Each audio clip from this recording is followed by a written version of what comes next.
Hey, I'm Scott, and I'm an American in Bangkok. For the next week, I've got several letters that are, they're pretty hardcore, man. I mean, it just never ceases to amaze me. And the thing is that I just get one after another. So this one is from a woman in Jamaica. I'm not going to say her name, but she was quite adamant about how this guy, what he turned into once he came to Thailand. So let me read. I think this is going to be a two-parter because it's quite long, but this is our conversation that we had. Dear Scott, I have a close friend, and by listening to your blog, I realize he is headed for danger, but I don't know how to talk to him so he can wake up from his dream. He went to Pattaya and spent 2 weeks. He met a bar girl there, and upon returning to his country, he asked her to marry him. She said yes. She says she's his soulmate.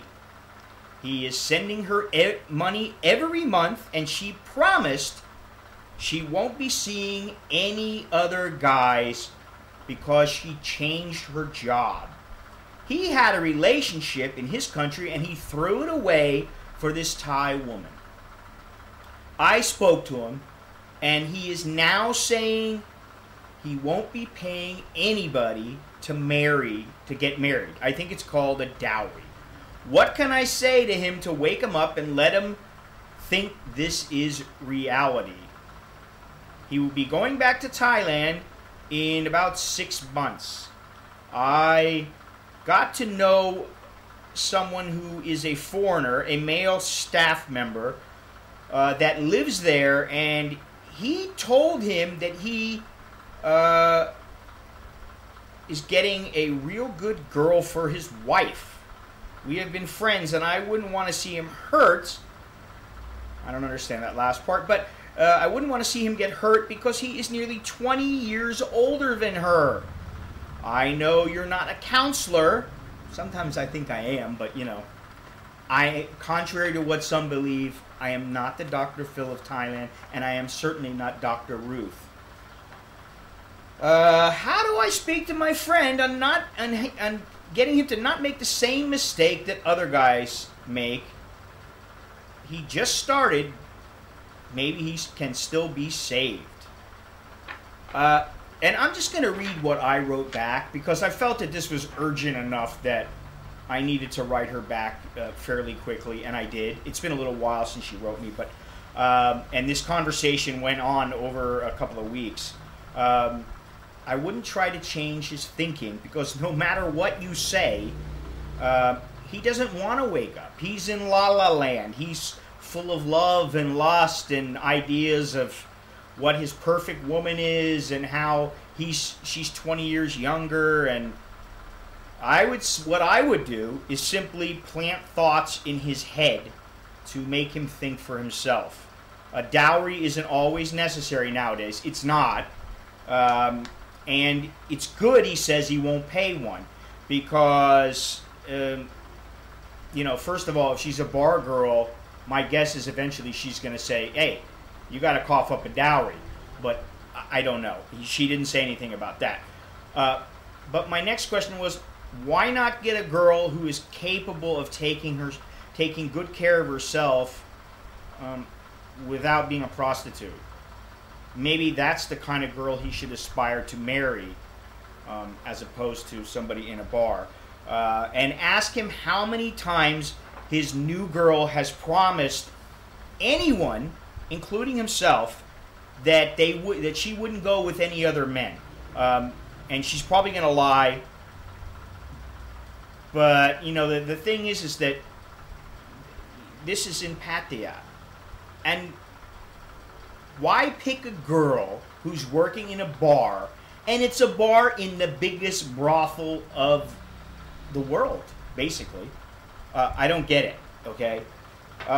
So, now he's going to marry her. If they have children, this is something else that's fucking. So now he wants to marry this girl. If they have children, what happens if he dies? She's going to get to live off of his money for the rest of her life, or does he have that much money, or is that money going to run out? What happens if she doesn't have any money from him? What's she going to do? She's going to have 2 kids, or whatever kids, however many kids, and then she's going to go back and she's going to go whoring around to make a living? I mean, at least if you're going to do something with the girl, set up some stipulations. You must go to school. You must go to university. You must go to English school. You must do this. And if you don't want to do that, then our relationship's off. I mean, but I personally think he's out there. He shouldn't even think about this. Obviously, she doesn't want to do menial work because she's working in the bar. If she wanted, she could sell fruit. She could do something else, but she doesn't want to. That's what the bottom line is, all right? And, the thing is, too, is that most men, they're never going to learn. You can say whatever you want. That's why I keep talking about this subject. I keep bringing it up, bringing it up, bringing it up, and I'm sure there are other guys that are bringing it up and bringing it up and bringing it up and over and over and over again. And, the bottom line is you can lead a horse to water, but you can't make him drink. It's as simple as that.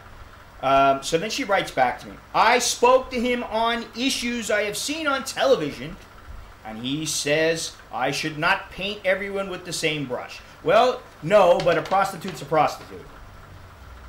Just like what you mentioned on your blog to your friends, and then they come running back and say all of them are the same. He can't give her any kids. Oh, okay. About not going with guys, he showed me the email she mentioned to a foreigner who now lives in Pattaya. The foreigner's email said that it's a foreigner's email because she speaks only a little bit of English, so he uses his phone to translate English to Thai to speak to her. This doesn't make any sense. I'm sorry. I will do my best. But at the same time, he is my friend, and I will try to talk to him but not lose him as a friend.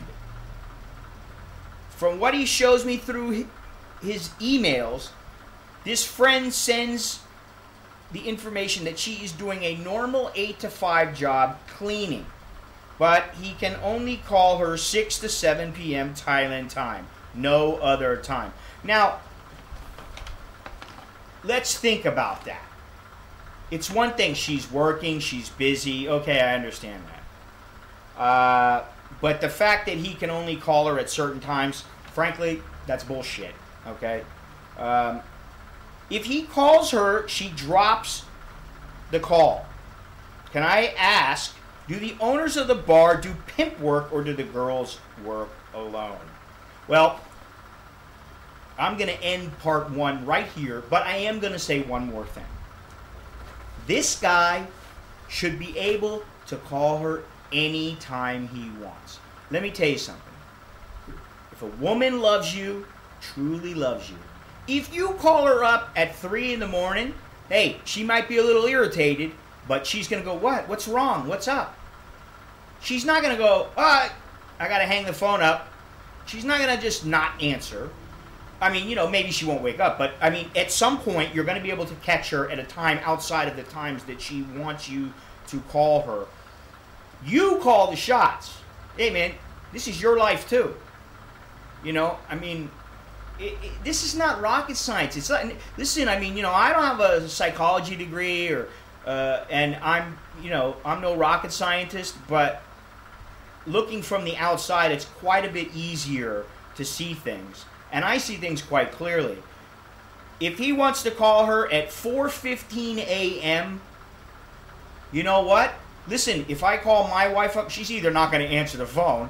Or if I'm away on a trip, she's going to answer the phone. She's going to go, what? What's wrong? Why are you calling me this time? Unless she knows it's a completely different time zone. I've done it before. I've done it simply because, first, I had the time zones wrong, and I thought it was a different time in Thailand than it was, and then other times, I just wanted to talk to her. And the only time I could talk to her was maybe before she was going to work, or right before I went and had to do something at, say, 5:30 in the morning.